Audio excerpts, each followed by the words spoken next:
This podcast is for informational purposes only and does not dispense medical advice. Always seek the advice of a physician or other qualified health providers if you have any questions regarding a medical condition. Never disregard professional medical advice or delay in seeking such advice because of something you have heard on this podcast. Welcome to a podcast that we call Prostate Cancer Real Talk. Did you know that in the U.S., 1 out of every 8 men will be diagnosed with prostate cancer during his lifetime? 1 out of 8.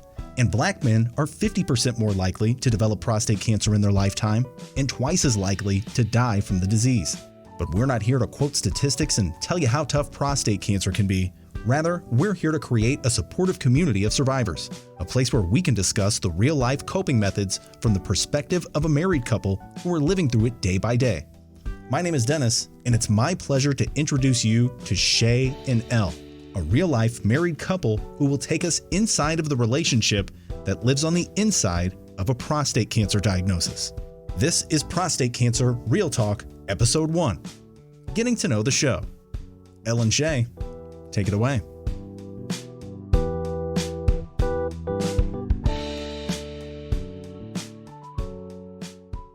It's great to be with you guys today, and thank you so much for tuning in to hear our show about prostate cancer real talk.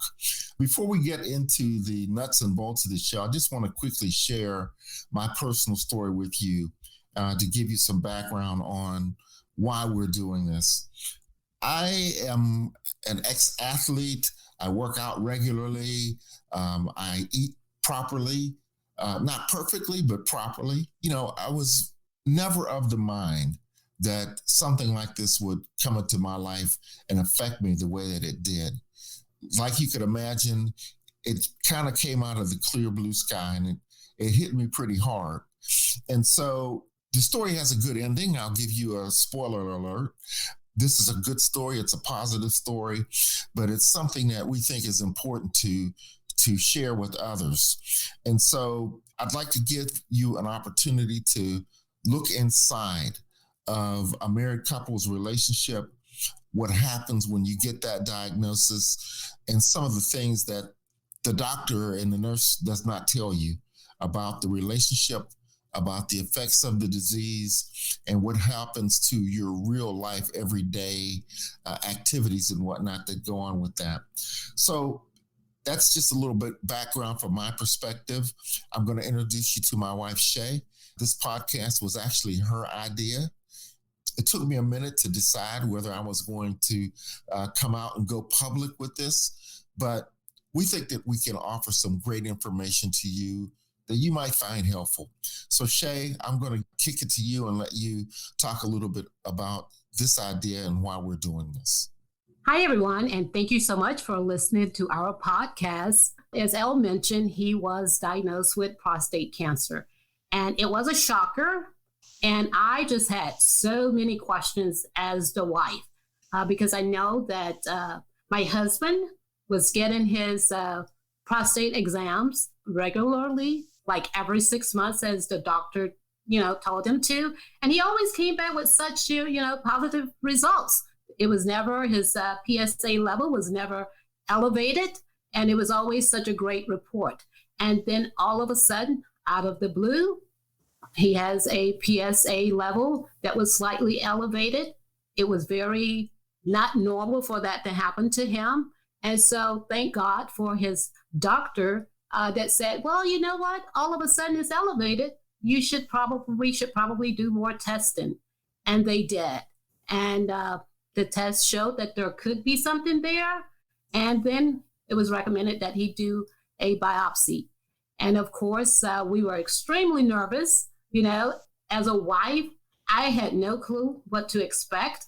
The biopsy was done, and the doctor called us in and said, sure enough, it's cancer. That is just a word you do not want to hear. And it was a journey. As a wife, I was calm, but, because I didn't want to make my husband nervous. But as Elle said, the story has a really great happy ending, but it was just so much that we didn't know, so many things that the doctors didn't tell us.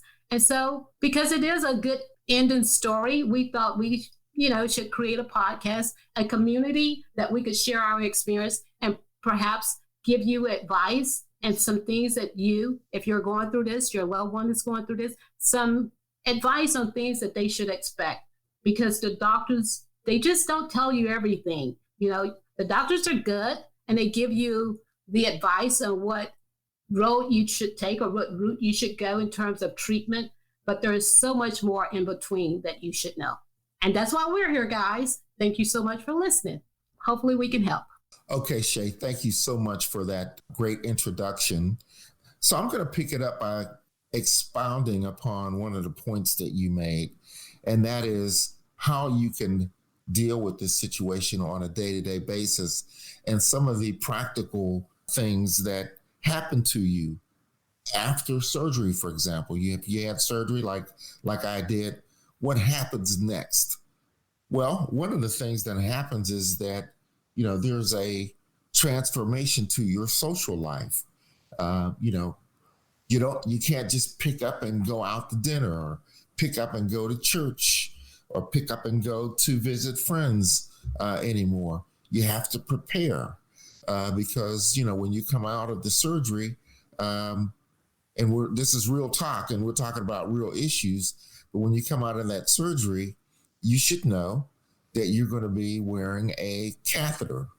And a catheter is a device that handles your urine flow. And, you need to plan for that. There's a couple of different devices that you're going to have to wear initially when you come out of the surgery. And for the most part, what I did was I kind of stayed around the house with that first device that I had to wear. For the first week and a half or so, I didn't go out very much. And then, you kind of graduate to a lesser device that you need to wear. And it's a little bit more socially pliable. You can deal with it a little bit more socially. But those are some of the things that the doctor doesn't necessarily get into the details of. And, we can talk about those things.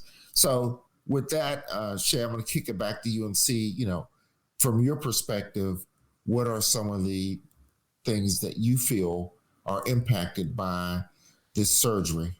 I was thinking about, as you were talking, the actual surgery day, that, you're waiting, you get there and you're waiting and your surgery was long. I mean, you were in surgery for 5 hours and I was just pacing and waiting and waiting. And so I finally got the call that said the surgery was successful and that you did extremely well. And it was such a relief. But, I don't know that I anticipated you being in surgery for 5 hours. So it's just things that, the doctors, they're very confident in their skills and they've done this so many times.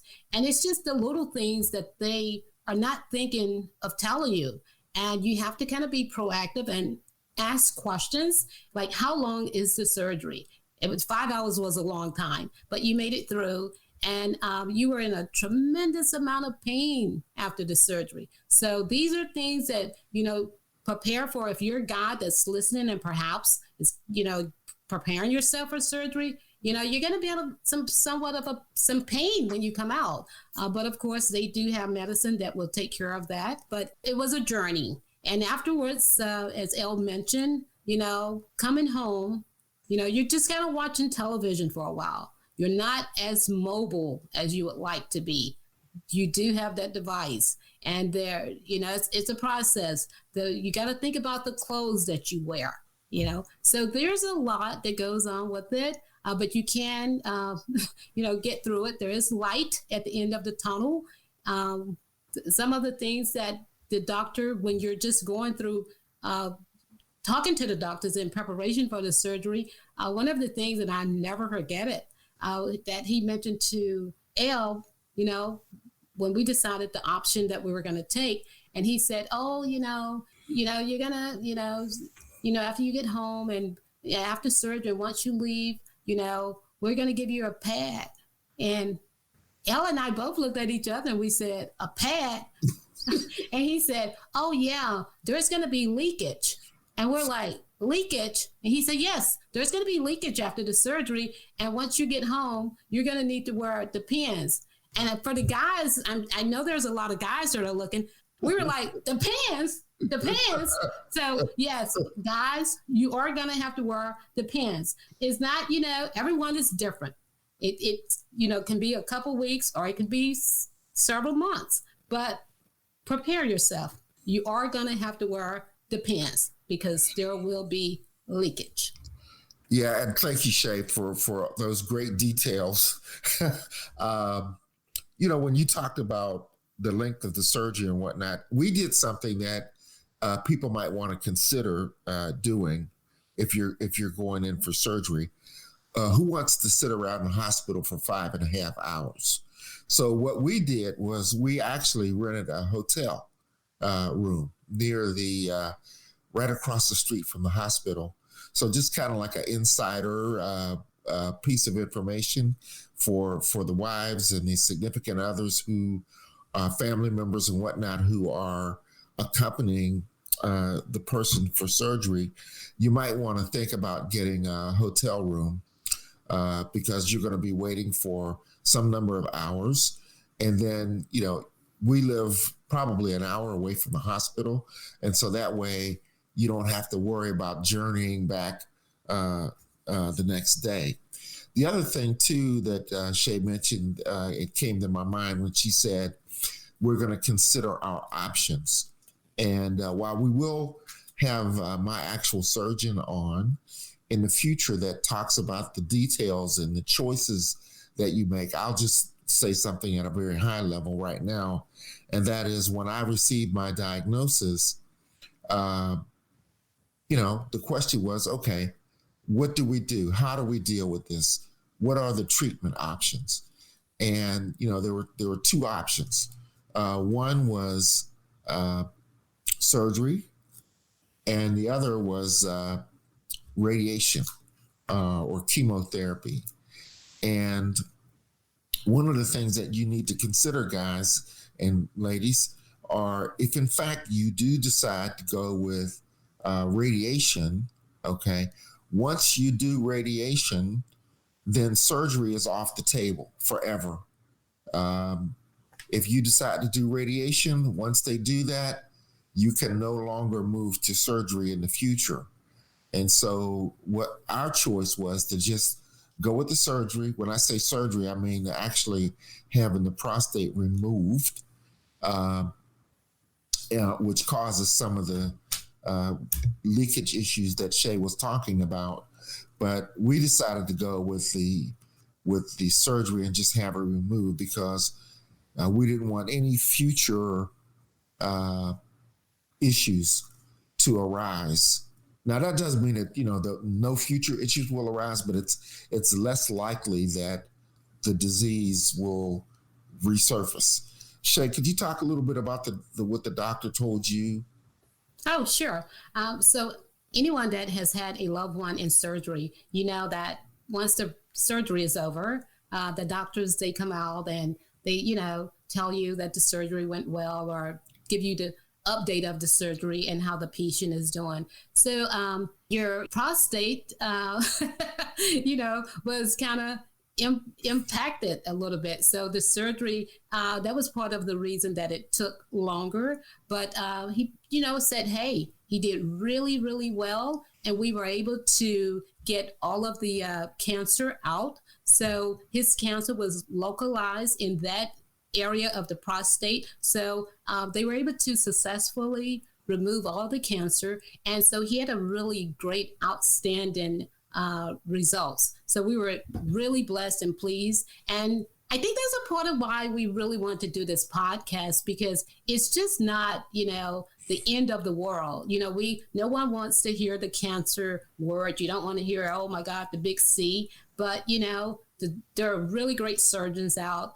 And if you really listen to the doctors and, do what they tell you and just with your family, make a good decision, the outcome can be really, a really great outcome. It's not the end of the world.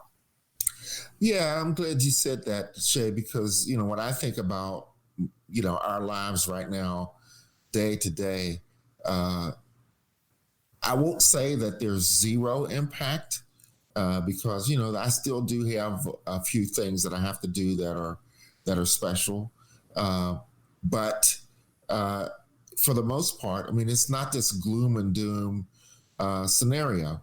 And one of the things that I found somewhat surprising is that when I did begin to talk about this to select people, and that's another part of the whole discussion here. It's like, am I going to tell people?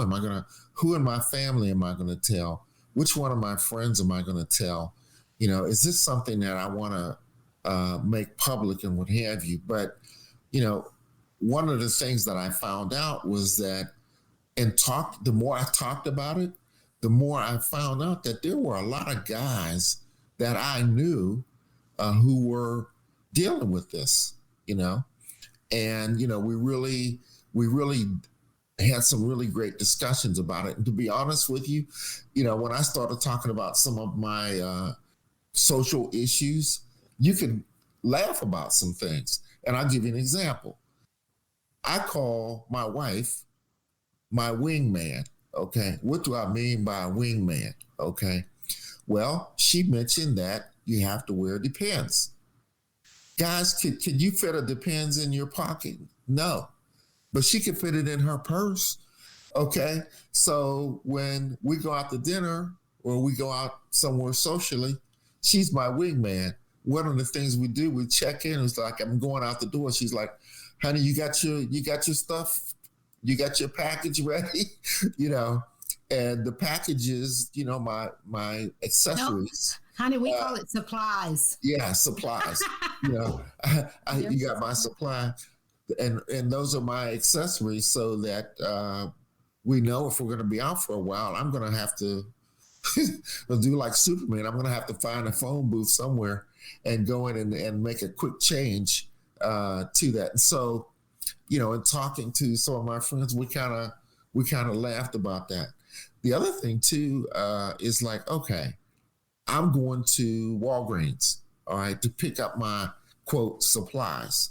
And at first, I'm not going to lie to you, it's a little uncomfortable picking up a box of Depends, all right? It's like, so in my mind, I'm going like, okay, this is for my dad, okay? That's how I deal with it. People don't know. I was like, this is not for me, it's for my dad. But the bottom line is you're going to go there and you're going to be in some uncomfortable situations, and you're just going to have to learn how to get comfortable with it in your own way.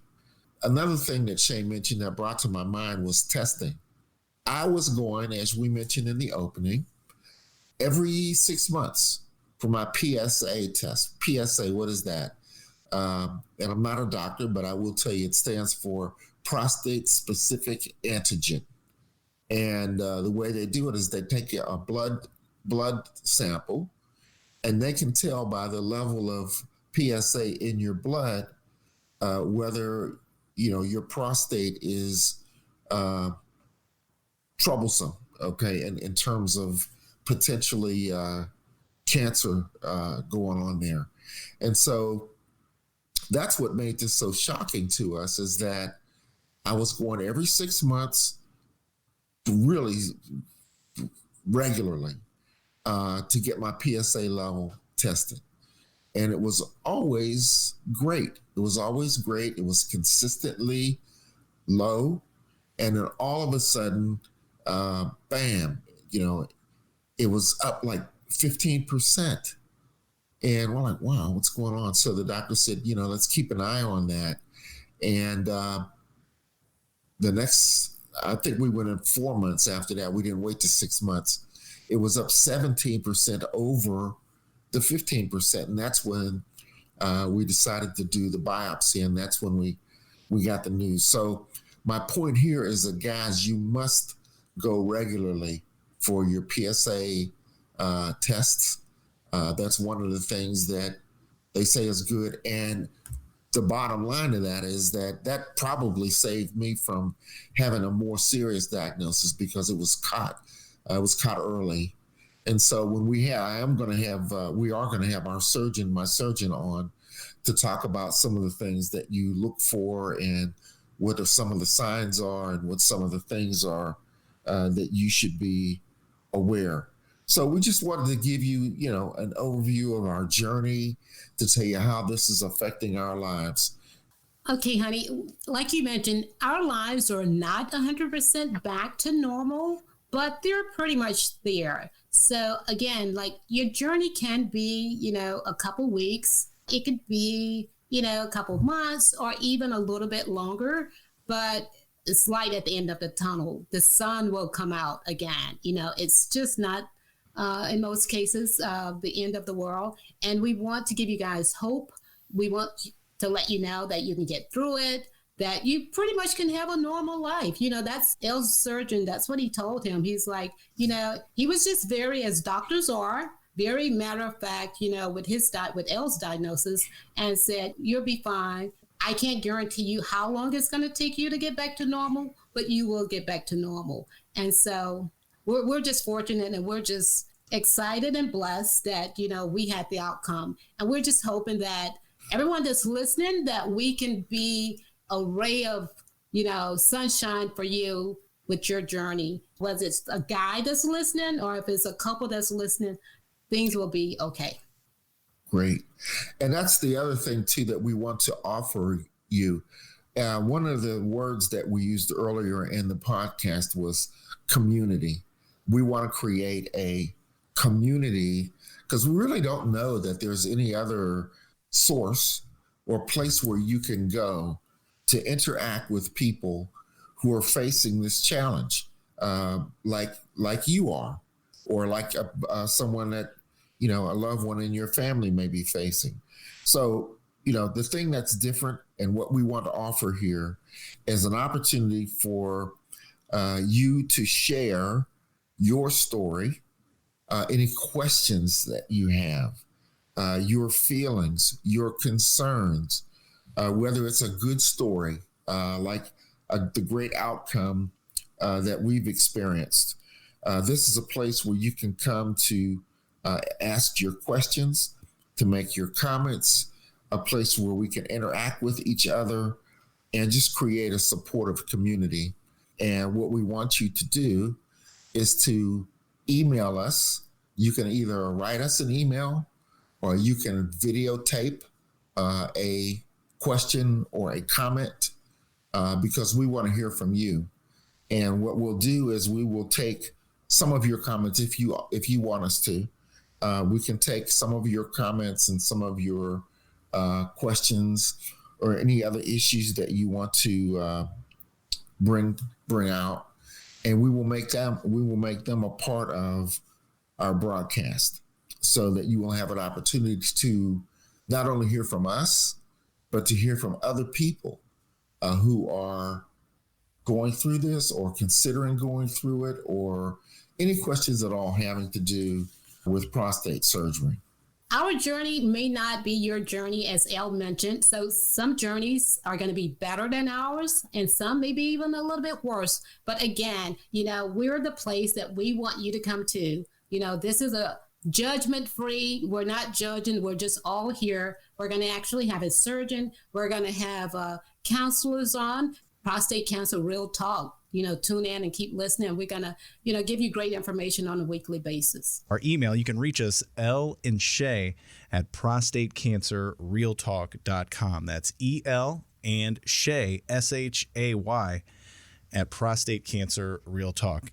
Yeah, I'm the producer here. I'm Dennis. How's it going, everybody? Thank you for listening to our first episode here. You're kind of getting the layout of what we're going to be talking about on the program. And, when you approached me about doing the show, I was very fascinated by it because it's something that, you never really think about. You get your diagnosis or whatever from the doctor, and then you're kind of left on your own. And these things that we're going to discuss, like you were saying, like having to go buy diapers for the first time, things like that.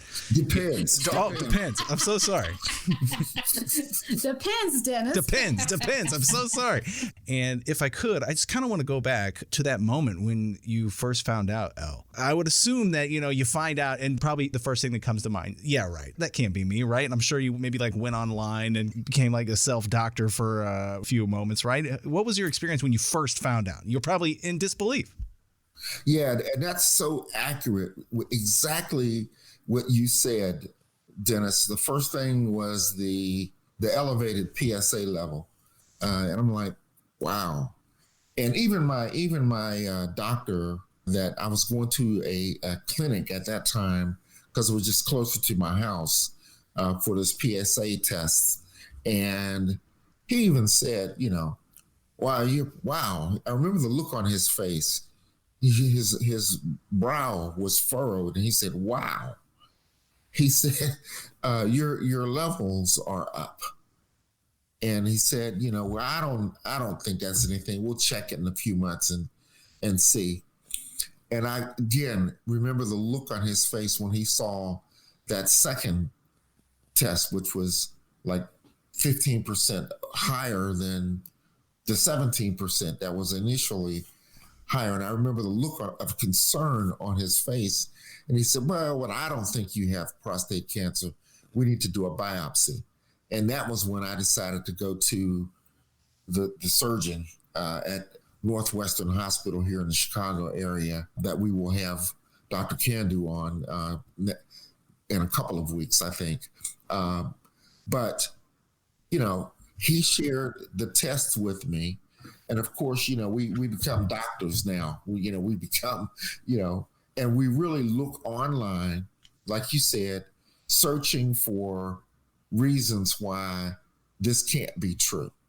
And, when they've got these different tests that they do, and there's different scales, and I saw my results on the scale, and the scale said that it was of concern. And so I kind of looked and looked and looked and looked, and I waited. I did not tell Shay because I didn't want to worry her. So I didn't tell her initially. And I went through the whole process of like, wow, this could be happening to me. Can this really be happening to me? And I thought about, talk to myself, you work out, you get your test, you drink your water, you don't eat a lot of red meat, you don't, do this. And it's like all these thoughts coming to my mind about why this should not be happening to me. And also, I'm familiar with some of the symptoms. And for me, I didn't have a lot of those symptoms. So again, I went through this whole mental battle about why this can't be happening to me, and looking for reasons why these test results aren't what they actually say that they are. And then, so the actual moment when I decided that, okay, this is real, I'm going to go get a biopsy. And then when the biopsy came back and it was positive for prostate cancer, I'm like, wow, I have to tell my wife. But one of the things that really helped me through the process was how calm and positive Shay was. She never overreacted. She never reacted emotionally. She just handled this like she does everything, and she's a warrior. And she just said, we'll handle this together. And so I brought up my nerve, built up my nerve, and I went and I talked to her. And Shay, I'm going to ask you, when I told you that this was happening, what was your feeling and what was your response? Well, of course, immediately it was disbelief, shock. I actually just didn't believe it. I was like, there is something wrong with the test results. I don't trust them. They need to retest you. And even when we went to meet with the surgeon, I said, I am skeptical about these results. Can you retest him? Can you give him another biopsy? And of course, the surgeon explained to me, the downfalls of doing another biopsy if it comes back positive, and I think he said, and then if you end up having to have the surgery, you just don't want to do that. But he's like, trust me that, the test results are extremely accurate, because I was like coming up with like, can I take him home and give him garlic for a month? That's her answer to everything, garlic. Okay. I was like, from headache to broken leg, and you broke your leg, she's going to give you garlic. Okay? Right. You're just looking for those home remedies or something, right? Yes. That's the remedy, garlic. Yeah. I was like, I was not believing it. So your hair falling out, she's going to give you garlic. I was like, I don't believe it. No, please. Give us a month. I'm just going to go and I'm going to feed him garlic, breakfast, lunch, and dinner. And he assured me, he's like, I understand what you're saying. And I know this is a shocker for you, but garlic is not going to help at this point. He definitely has prostate cancer. So yeah, there were certain phases that I had to go from, shocker, from totally being in shock to disbelief to like acceptance. And then, once I got to that level of, okay, this is real, I got to accept the fact that he has prostate cancer. Then kind of, as Elle mentioned, then I kind of went into the warrior mode, like, okay, let's do this like we do everything else and you'll be fine. So that's how I handled that. I'm sure everybody has that initial reaction when it happens. You know what I mean? I'm not sure what it is about the human brain that makes you do that. But yeah, I'm sure that's something everybody can relate with, like, oh, me? No way it's going to happen to me. Let me look online here, get this garlic recipe, right? Yeah, right. Very interesting. And the other thing too, I just like when you do tell whoever you're going to tell, your friends or whatnot, this very positive and affirmative attitude that Shay has, that was not the same with a lot of the friends or some of the friends that I told. I haven't told that many people, but I guess they're going to find out now. I remember I told one of my guys' friends, I mean, this dude started crying. Okay. I mean, when I told him, and it's like, hold on, man, I told you that the story has a good ending. When I told him, I said, man, I got something I want to tell you, or something I have to tell you, I want to share with you because, we're good friends. And I told him that and actually I didn't tell him until I was out of surgery, recovering, had gone back to the doctor and had a good report. The doctor said, everything had cleared up. There was no further signs of cancer. All that was done. And I told him, and he still got emotional. Okay. So we're going to have Dr. Francis, his name, he's a counselor. We're going to have him on, and he's going to talk about some of the more social implications and how you talk to your family and what happens emotionally when you go through this. And so we're going to explore that aspect of the diagnosis as well. So it's just a lot. It's a lot for you to deal with. And that's why we're doing this podcast, because where else are you going to go and have this kind of conversation with other people who are sharing the same experience? Okay, again, everyone, thanks so much for listening to our very first episode of Prostate Cancer Real Talk. We're going to have more great things coming to you in the future, so keep listening, keep watching out. It's going to be awesome. Thanks again for listening. Prostate Cancer Real Talk with Elle and Shay.